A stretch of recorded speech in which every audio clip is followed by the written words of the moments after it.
સારોલી પોલીસે નિયોલ ચેકપોસ્ટથી નજીકની ગાંજાના જથ્થા સાથે બંનેને ઝડપી પાડ્યા હતા, જ્યારે બેને વોન્ટેડ જાહેર કર્યા હતા।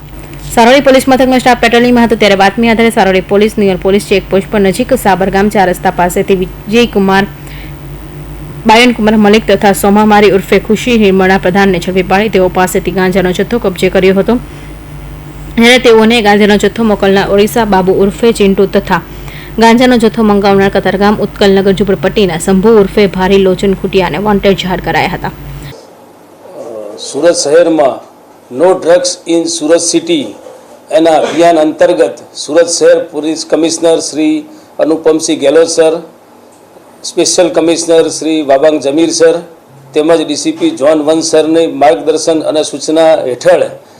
સુરત શહેરમાં સારોલી પોલીસ સ્ટેશનના પોલીસ ઇન્સ્પેક્ટર દ્વારા NDPS એટલે કે માદક પદાર્થ ગાંજાની મોટો જથ્થો શોધી કાઢવામાં આવે છે અને NDPS એક્ટ હેઠળ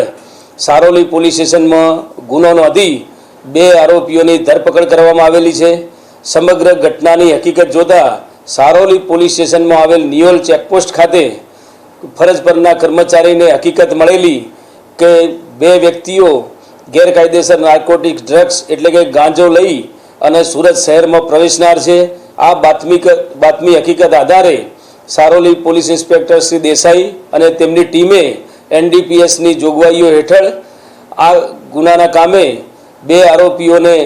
સ્થળ ઉપરથી ગાંજાના 2 થેલા સાથે ઝડપી પાડેલા અને કુલ 31 કિલો 40 ગ્રામ ગાંજાનો જથ્થો હસ્તગત કરેલ છે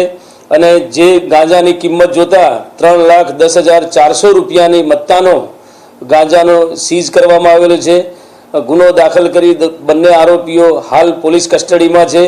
અને એમની વિશેષ પૂછપરછ ચાલુ છે।